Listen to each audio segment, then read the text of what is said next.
right, I am very excited. For those of you who don't know, my name is Laura Einhorn. I am the family director here at Redeemer Westside. And I've known this amazing Sandy Taylor for a couple years. We actually met many moons ago in KCG. She was a dear, dear friend when our girls were very little. We were just talking about they are not as little anymore. Sandy has been a wealth of knowledge to me and to our congregation. She's been at Redeemer Westside for quite some time. Just a little about her, she was formerly on staff at Redeemer Counseling Center. She's a licensed mental health counselor, now in private practice here in the city. She specializes in working with adolescents and their parents as they navigate the challenges of the teen years. That's a task. And she does it with excellence. Sandy also counsels women struggling with depression, anxiety, disordered eating, image, relationships, and other challenges. She enjoys speaking and teaching about the ways the gospel can bring freedom, hope, healing to their lives in light of many pressures that we face in culture today. She loves to run and has been married to Bill, who's an elder here at Redeemer Westside, for 25 years. We have 3 daughters that are truly wonderful. Abby, who's 21, Hannah, who's 18, and Margaret, who's 16. I can't believe she's 16. 17. Wait, yeah, they've got another. Keep growing. Yeah, but she also has the most amazing golden retriever named Cooper. So we're just really excited to to invite Sandy here today. She was gracious with conversations that started a few months ago, and she said, "What can I do to help?" And I don't know about you guys, but I'm a mom of teens. I have worked with teens my whole life, pretty much. It can be challenging, and I have a lot of questions. So I'm just really thankful for Sandy to give up her time to come and share some of her insights. Thank you. It's a treat to be here. I know many of you in this room, whether through different social circumstances or speaking of moms groups when your kids were younger. I actually am a runner, but I broke my shoulder a month ago skiing, which is why I'm in this thing. I'm actually doing better, but I put myself in it because when I teach, I tend to be demonstrative, and so I'm afraid I'll hurt myself again. So that's what this is about. But I am so glad to be here. You talked about all my personal stuff and my professional background. I said to Michelle, literally, how can I help? This is my passion. I think there is, experts in our field don't agree on everything, but on this they agree that being a teenager and parenting a teenager has never been more challenging. Because you think about just the rise of the internet, social media, the ever-changing technological landscape, and our teens are facing pressures that we never did, and I feel like as parents, a lot of us are just struggling to keep up. I'm in the field, so I'm kind of like forced to kind of stay ahead of some of these ever-changing trends, but the truth is, adolescent development has always kind of at its core been what it's been, but we're parenting in a season that can feel quite overwhelming. And it's funny, when people found out I had 3 daughters, can you guys hear me okay? If I don't use this, okay. When they were younger, they'd be like, "Oh, just wait till the teen years." And I would always be like, "Oh gosh, I actually like teenagers. I was couldn't wait for the teen years." So I feel like teenagers get a bad rap, and as parents, very often we feel like we just have to kind of grin and hold on for the ride and hope that we make it. But if survival is our only goal, we really feel like we're going to miss something profound. It's not just a season to endure, but it's a God-designed window of extraordinary formation. And often what happens is not that we have a lack of love for our teenagers, we actually just really have a lack of understanding and information. And we don't necessarily know how to shift from those latency years into the adolescent and then teen years. If we're not quite sure, we kind of fumble through, and all of a sudden, literally overnight, our child can change. And we're not really sure where they went and what happened, and we're not really sure how to adjust. So adolescent, we've got this massive decades and decades and decades of research around adolescent development that is rich and good and helpful. And then we've got all of this wonderful, rich theological understanding about God's design for us and for our kids. And so the question is, how do we bring those two things together so that we parent wisely and well? Because we don't want to just go with what the secular world tells us, although there's an enormous amount of wisdom there, but then we also have a lot of, what the Bible is teaching us, and sometimes it can be hard to take what God is telling us to do as parents for our own life, first of all, and then what does that look like for parenting a teenager? So what this course is and what it isn't. So what it isn't is like a theological exposition. I have some theological training, but it's also not going to be like just my clinical practice of, like how-to of parenting adolescents. What I want it to be is an invitation to what's happening developmentally in our kids. How does the culture shape each stage? We're going to talk about the stages tonight. And then how do we, as parents, become like steady, godly presence for them through it all? And I hope this will be the first of, the conversation that will lay the groundwork for more conversations that we'll have. Like, tonight might be a little unsatisfying for some of you because it's going to be kind of one of these like looking at the forest situation where we go from like what happens from sort of 10 to 19. And then I think what we'll do is we're going to just keep under construction as sort of the series title. And then what we'll do in other talks, we have one other topic in May, is we're going to drill down on some topics. So we're going to talk about like how to help our kids develop healthy friendships in middle school. Like, because can everybody remember the trauma of middle school and the social landscape, right? And so and navigating peer conflict. We can talk about just how do we help our kids develop friendships and then do that in a healthy way as they move into high school. I know you want to hear about technology and social media and the emerging AI debate. And so what does that look like to parent our teens like through those years? So there's so much good that we can talk about. So we'll do that in further like more topical conversations in the months to come in next year. So tonight is just going to be kind of a view from the bridge. So we do want to hear from you. I think we sent out a survey. I don't know if any of you in this room were the ones that filled it out, but if there are topics that you really want to hear about that are kind of burning, let us know, and we'll prioritize that as we plan for the future. So tonight is going to be, and I'll give anecdotes. I have permission from my daughters to talk about certain things so that I'm not just talking at you. Tonight is going to be the general landscape of adolescence. So what I'm going to start out with is looking at parenting styles. We have a lot of research around kind of what parenting styles actually are the most effective. Like we sort of know that in psychology, what works and what doesn't, and how do we understand that from a biblical perspective. And then we're going to look at, I'm actually going to take you through what has been identified for a very long time, sort of the different threads upon which our kids develop from like 10, which is when neurological puberty starts, all the way through sort of 18, 19. But before I jump in, how many of you have kids under 10? Like I know you might have older ones, but do you have any? Okay, so we do have some that are under 10. Okay, how about 10 to 12?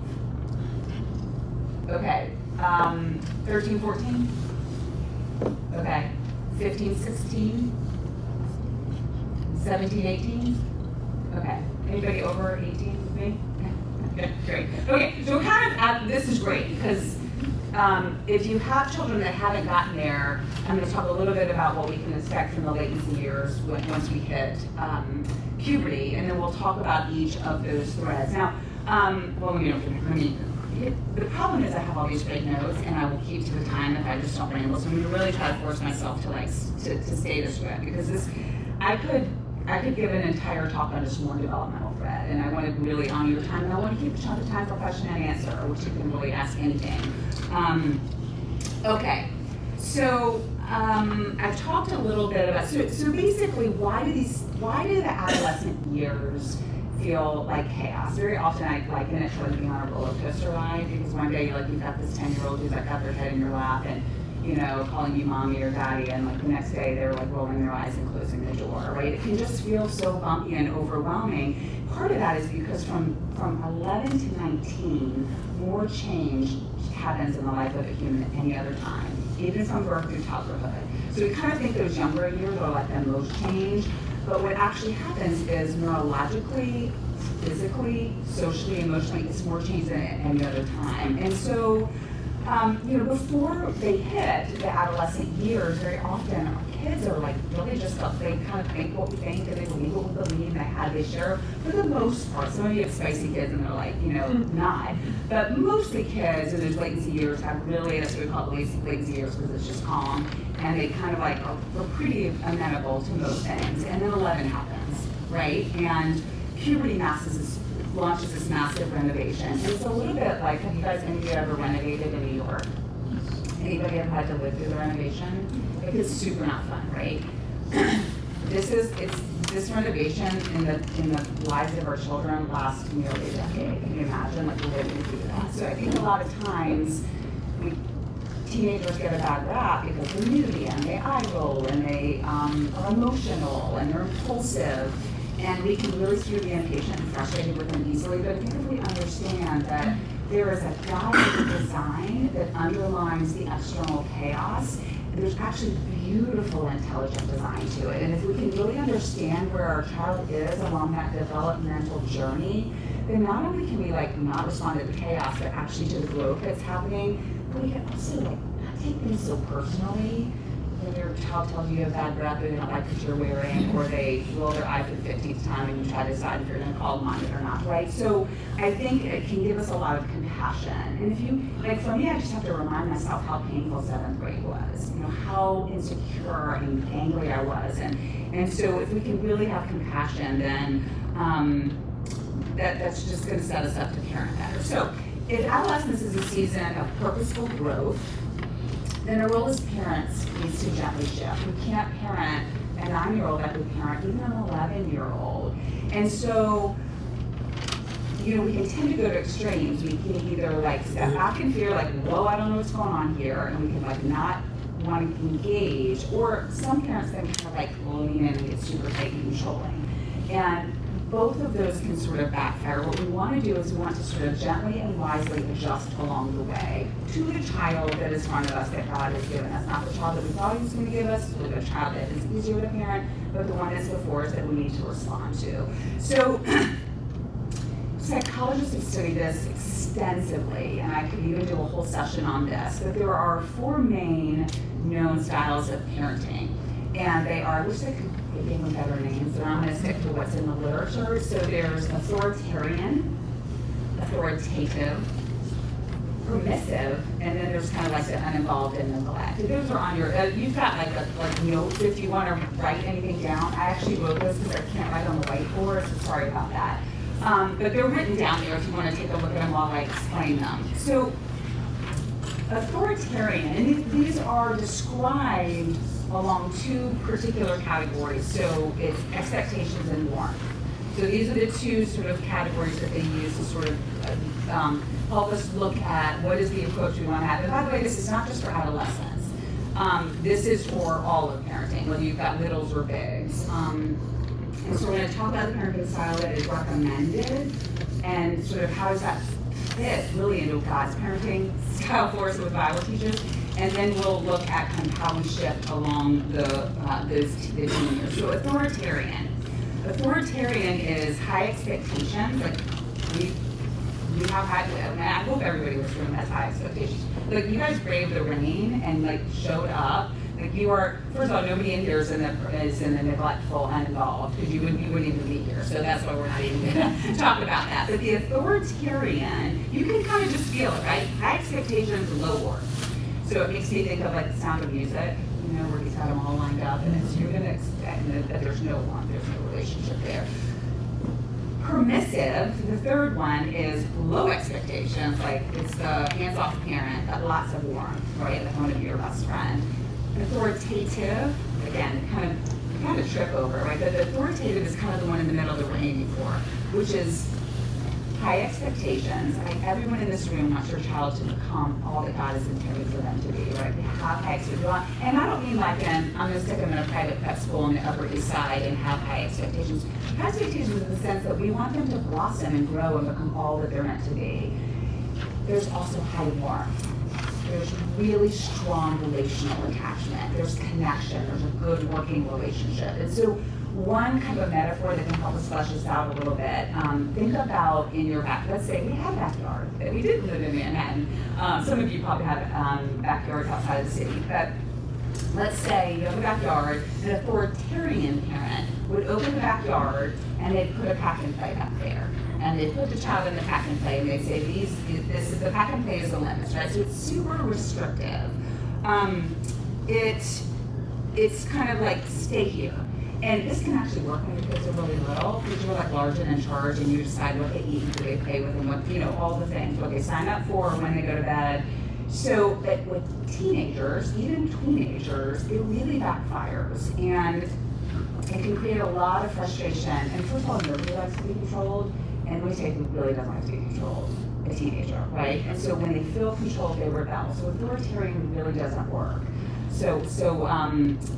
It's usually driven by fear when we look at it theologically. So the permissive parent, kind of on the other side of the spectrum, which is the low expectations but high warmth, they open the back door and they're like, go for it, you do you, go play.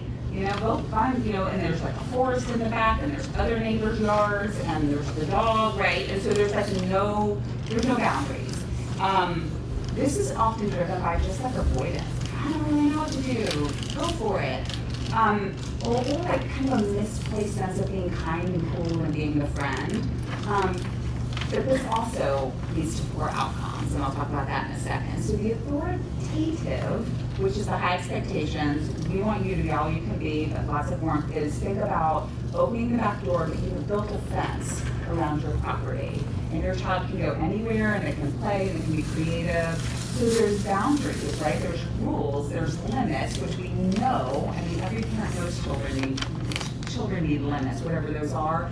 But there's also about safety, right? They can play and become who they're meant to be. So that's what we hope is something that's driven by faith. That God has called us to put boundaries in our children's lives. He's also called us not to be coercive and controlling in the midst of that. So research consistently, if you look at the data, it shows that authoritarian and permissive approaches are just associated with poor outcomes, like academically, socially, emotionally. In contrast, the authoritative approach, like when they actually study this, and it's pretty profound when you read it and encouraging. We're going to talk about like what does that really look like in real time, but it is far more associated with stronger academic performance, healthier relationships, lower rates of delinquency, and even we have data that shows that these are the kids that actually kind of hold on to their faith as they move through. They're the kids that are like, you still going to church and college. So it's pretty compelling to say, okay, the authoritative approach is kind of what we want to look at. But even when we get to adolescence, it requires us to kind of, all I can think about, I don't have a great metaphor for this, but it feels like to me, like, did you, any of you learn to like drive stick shift? Some of you probably still do. We didn't make courses that like stick shift. But I remember learning to drive stick shift when I was a teenager, and I keep having this metaphor for like parenting in the adolescent years. You're constantly having to shift gears based on where they are, what they need, what's happening in the moment. And so we shift from being kind of like central command when they're younger in those latency years, kind of being like a coach, to then being sort of a consultant as they get out into those higher teen years and into their early 20s. Because at that point, they really need to be running their own lives for the most part. So we move from kind of telling our kids what they're going to do to being really good question askers and really good listeners. Our task by wisdom of prayer is not to try to control every step, but to try to provide clarity, steadiness, and grace as our teens learn to walk within that fence, which is God's word. It's His plan and His purposes for their lives. Trusting that our children ultimately belong to the perfect parents. So one of the most encouraging pieces of research that I have found, and I think it just is so, like I love it when research bears out, and it's like, well, the Bible has always said that, is when we think about what is the single most important factor for a child to have, for a teenager to have a good outcome sort of at the end of the road, and it is a good working relationship with one loving parent adult. good working relationship. Now, good working, I'm gonna stress working relationships, because all of you would say, well, I have a relationship with all my kids. But if there's not sort of a connection and the warmth that we're talking about in the authoritative model, then if they're not listening, if they're going underground, we want to have a good working relationship with our child. So I think often, like parents, I don't know, I felt this way always, at least when my children were little, and certainly when they were teenagers, like, I just want like the steps. Just give me the book or give me the plan, and I'll do it, because we all love our children to death. But that's not what God does to us, right? It's within a good, working, loving relationship, redemptive, grace-based relationship with Christ that we grow and flourish and become the people that we're meant to be spiritually, right? And so that's what we get to do with our children. So any questions? I'm going to give us a good chunk of time at the end to do kind of Q&A, but just so that you don't feel like I'm talking at you the whole time. Any question about the parenting approaches? Yes. So I tend to be in mixed exam situations. Mm-hmm. So how does that kind of work? Like, certain subjects I'm more authoritative, but some I'm more, than others. Yeah, I mean, I can appreciate that there might be a situation where you need to be a little bit firmer, and but I think it's kind of think about it as sort of the main scaffolding for how you approach parenting. Sure, there might be a moment where there needs to be more firmness and like a consequence. There might be a situation where your child is like, there's something flew out of their mouth, and you can see it on their face, they already regret saying it. And if you get really firm in that moment, it's only going to bring shame. And so that's like, they probably need grace in this moment and warmth. So I think that's kind of, I think, normal just in the parenting world. There's no right or wrong there, but I think overall, if you're constantly harsh and high expectations and there's no warmth, which doesn't sound like that's where you are. So I think that's okay. I mean, I think that's just reality. That's the reality of parenting. And my guess is most of you, the people who are showing up to parenting talk like this, are the authoritative style. What can tend to happen, like I'm married to a lawyer who's a truth teller, like he would go authoritarian all day if he wasn't married to the warm, fuzzy therapist, right? And so God in his goodness has, and that's what attracts us very often to our partners, right? Is kind of be this compliment that you have, but it can create friction in parenting, can't it? When he's like, they need discipline, and I'm like, they just need a hug. So sometimes it's both, sometimes it's one or the other a little more heavily. So I think that's why we need wisdom and prayer. So, any other questions? Okay, let's jump into the thread. So Lisa D'Amour, who's like the leading adolescent psychologist in our field, has taken what we've always known to be these threads upon which our children develop, and she's put them in really user-friendly parent language. So I love the way that she explains, so that we can kind of like understand and parent better. Call it the psychology of parenting. So there are 7 threads. I am literally, I'm going to be done. I'm going to maybe take 20 minutes for the whole thing.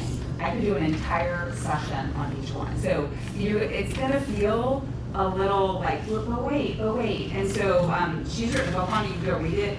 In the Q&A time, if there's something I've said or you want me to expand on one of the threads a little bit, happy to do it. But this is really just kind of a high view. So let's jump in. So I talked about the idea that a lot of people, when they think about adolescence, they think about like the teen years. They think about life of a teenager, and that kind of starts at 13. Well, what we know is that neurological puberty, very often, those of you who are doctors might know this, like especially in girls will start puberty sooner than boys do. The brain change, the brain motivation change can start as early as 10 in girls. Like I have client parents who will call me and say, she's only 10 and she's like having a meltdown on the floor and she's anxious and I'm like, yep, sure enough, that emotional center has kicked in. And she's like, but she's 10, that's not puberty. And so, but the brain has begun to change. Usually what we see around 11 is when this first thread begins. And we call it parting with childhood. And so it's this place where, again, I said it earlier in the talk, where they're just like your lovely, to see girl or guy, and the next day they don't want what you made for dinner, and they're rolling their eyes and they're going to their room and closing their door. And you're like, what are they doing in there? Are they on the internet? Of course they're not on the internet because you don't have technology in bedrooms at 11. But you start to it's very unnerving for parents. And by the way, it's unnerving for us. Think about how your kids feel. Think about how that child feels when they're all of a sudden they're in this body that's beginning to do something different. So we call this differentiation classically in psychology. But moodiness, pushback, totally normal. This is when kind of identity formation begins. So this question of what are they doing? They're questioning like, who am I? Because all of a sudden they've been like, if you ask my daughters, we had this pediatrician who every time they would go to an annual, he'd be like, what do you want to be when you grow up? Without fail, they'd say some version of a mental health profession. It'd be a social worker or a psychologist, or I want to do what my mom does, or whatever. And I'm telling you, the minute they hit those middle school years, it was, I want to be a baseball player, I want to be a doctor, there was nobody else. Nobody wanted to be because they just know now they're meant to start this journey toward independence and toward autonomy. They don't know it, but God has designed their body because eventually they're going to leave you. Unless you want to go to college with your kids, this is when you don't. I mean, we think we do, but we really don't, right? This is when the identity formation begins. And one of the examples I like that Demore gives in her book is she talks about this particular stage. If you can picture them like jumping in the deep end of a pool and sort of swimming around in the world of adolescent independence and trying things on. One day they're trying the lip gloss, or the next day he's doing the crazy hair thing or whatever. But when they come and they grab the side of the pool to catch their breath, you're the side of the pool.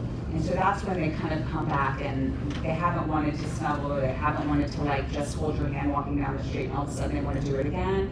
That's this kind of push-pull they feel in this 11, 12 stage.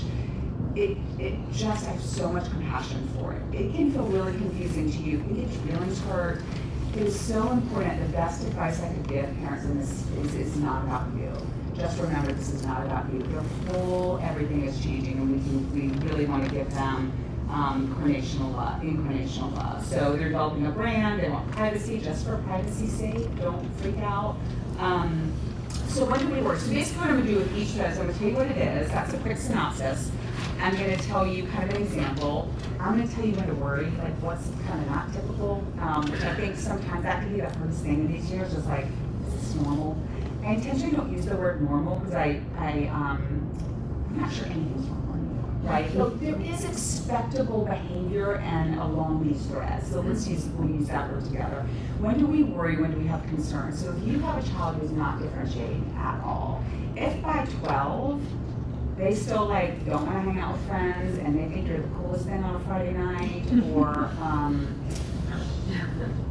I'm struggling to give an example, but if they're not differentiating at all, if they're 13 and still playing with dolls on a regular basis, you still continue to see them kind of clinging to that, you just might want to check into that. Now the other side of that we might worry is if at 11 they're running fast and loose with an older crowd, right? If they're differentiating too quickly, if that identity and brand development is happening. My guess is none of that is happening with anyone in this room, but other than that, all of that really uncomfortable stuff that's happening is typical. And so we can just take a big breath and go, all right, gonna parent with wisdom and grace. And here's the gospel hope. I'll end each thread with the gospel hope.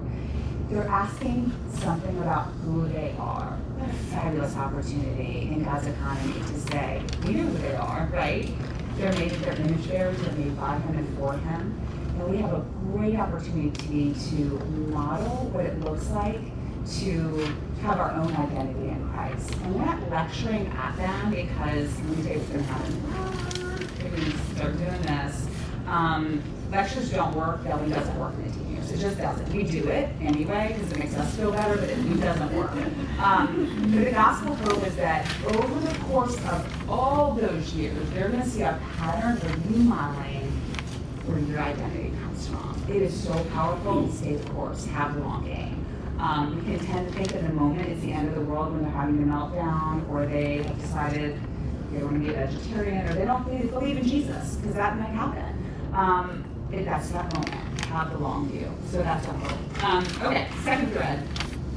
So it is not prescriptive in terms of age for these threads, but they do tend to sort of, you can kind of picture an overlapping kind of as we move through these years. The second thread is finding a new tribe. Okay, so if you are the tribe, you are their whole world, and now they have to differentiate and find their own identity and brand, right? And by the way, they keep a lot of what you gave them. Some parents feel like, what did I just do for 10 years? When they start coming back around and feeling like normal human beings around 15 and 16, they've kept a lot of what you've done in the latency years. The seeds are planted, don't despair. But they need a new tribe. Friends become just really, they take center stage. Social belonging is really critical. And in some ways, I think in the Christian world, we can be like, well, your friends shouldn't be too important. But if we think about what's happening developmentally for them, it's very important. Your kids need friends, you know they do, you need friends. And not all friendships are healthy, and they're really wonky in middle school, they're awful in a lot of ways, right? The social dynamics can be really tricky. So we want to keep an eye on that. We want them to have the freedom to choose their friends. We want to teach them, what does it look like to be a good friend? What is friendship? Oh, she's coming to you all the time. Like, is that, as we ask questions, we want to model and coach our teens toward healthy friendships. I'm going to do a whole session on this one, so you guys can hold on to that. There's so much to say about girl world in middle school. There's so much to say about teaching your kids how to be assertive, not to be like doormats or bulldozers or, doormats with spikes. There's so much to talk about adolescent boys and what it will like to teach them to be and have good friends. Like, that's a whole session. That will probably be my next session. Because it feels really important to me, not just if middle schoolers, but even like if your high schoolers having trouble with friendships. So hold on to that one, but when to worry. I ran past this. One thing you can do, and you can't tell your kids who to be friends with. I mean, good luck trying, but you really can't. You can encourage them to like join that sports team or, that youth thing, that service project or that like champion retreat. Doesn't that sound like fun? Get a friend from your school and take them on it. So you can suggest those things, but if any of you who have parented middle schoolers, that you get this. It still gets in, say it anyway, and they might go. So we've kind of had mixed reviews for us with our kids with youth group. It all depends on who their friends are. Now they have found spaces in other ministries as faithful, right? And they're all walking with the Lord. So that's what we care about, right? When to worry. Having a lot of friends is super overrated. Like remember in middle school it was like the popular group was the thing. Popular is like not what you necessarily want for your kids. You do want them to have good friends. And so I will have parents call me and say, like, she's only kind of got like one friend, maybe two. I'm like, count your blessings. No friends is not good. They have to have friends. Isolation and social isolation, especially in middle school, is not good because then they become a target for what we know bullying is. Now, bullying and pure conflict are very different, so we can talk about that when we do. You guys can see this is my promo for the mini session. Come back in May. We'll talk about the difference between bullying and pure conflict. You don't want to have a bully, you don't want your child to be bullied, and you don't want them to have no friends. So we want them somewhere in between. Those of you who are introverts, like my oldest daughter is a super big introvert. She has very little social drama. I know about her as an extrovert. All we did was deal with friendship stuff for 7 years, right? And so that's okay. That's who they are. That's who God made them to be. But don't, to the parents of introverts, like, you're lucky. You want them to have any friends, and you want them to have quality friends.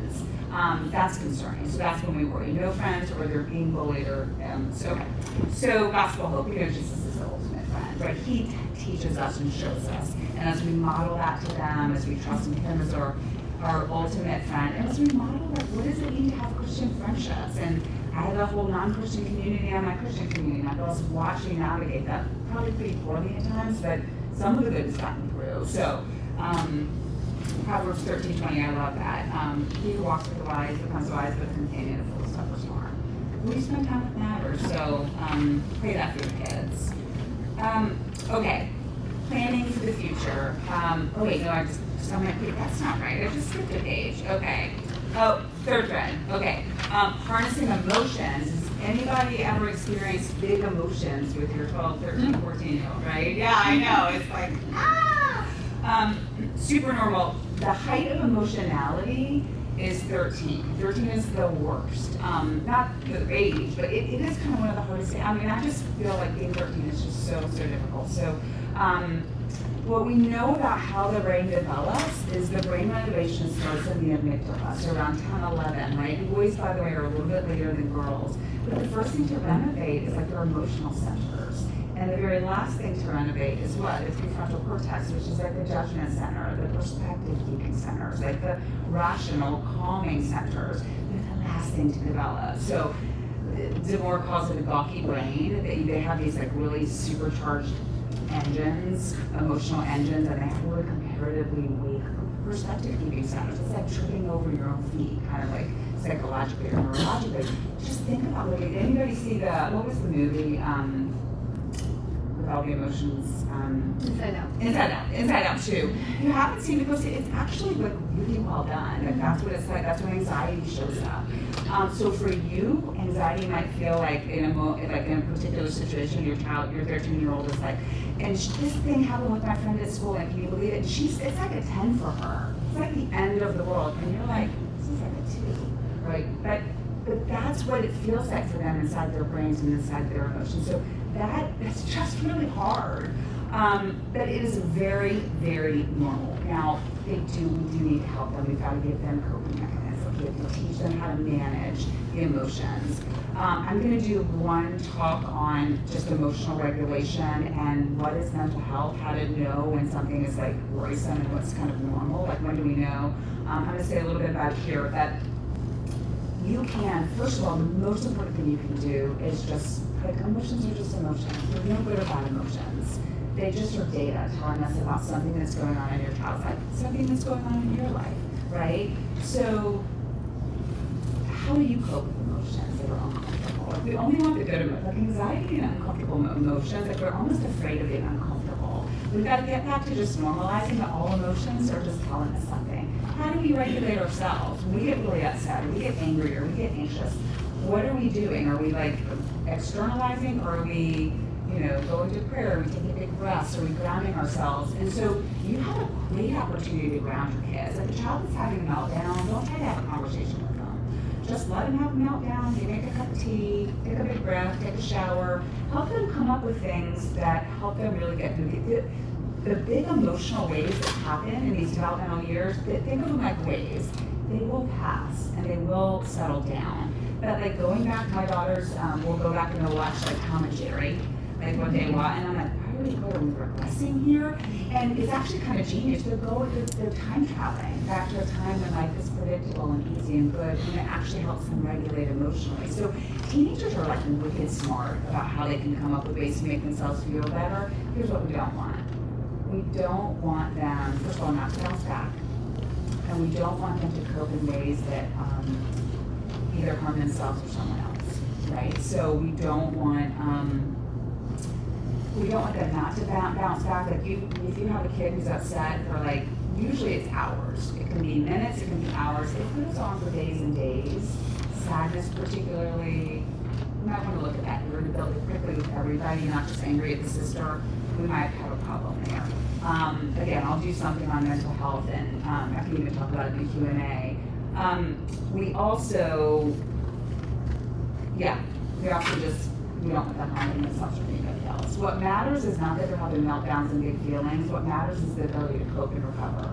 Is that helpful? Because sometimes I think parents get really scared of big emotions. I don't love them, and I start to like go, what's happening here? And I'm like, wait, you know how to do this, maybe.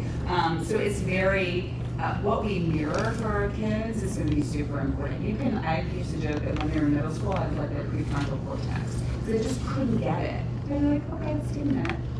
And as the emotion, then we would kind of talk through it and we would get some perspective. Okay. The gospel hope is that we just know God's God of emotions. He's felt it all, right? And we could go through it. I'm not going to take the time, but we know we're not alone. God says he'll never leave us nor forsake us, and we have the best of our emotions. Okay, fourth thread. This is the real fun one, contending with authority. So this is sort of 13, 14, although it can certainly happen earlier. Around 14 is when our kids begin to develop the ability to kind of be skeptical, right? It's like kind of getting to Oz and pulling the curtain back and realizing that their parents have faults and they get things wrong and they have you know, they sin and they do wrong things, and all of a sudden they are contending with you, and they're like sort of pushing back on things, and that can, I think this is a dicey one in the Christian parenting world, because we can be like, oh, you're not being respectful, right? Your sinful heart's coming out, and there's probably truth in that. I think it's a mixed bag, but also I think we also need to kind of give a little bit of grace and some space for the normal developmental thread that they're on. So we might want them being skeptical about things they see on social media and questioning adults that are like telling them things that aren't true, right? We don't want it when it's us, if they're questioning us, but there is a healthy skepticism that we want our kids to have, where they can think critically. I think the thing here, rather than forcing obedience, but like, I get it when your kids are little and it's like obedience. I think one of the things that has struck me about what the scriptures teach about this is God doesn't demand obedience. He requires it. We're called to obedience. But it's our choice to submit and actually obey, right? And so where's that tension where we do that with our children? I think it requires an immense amount of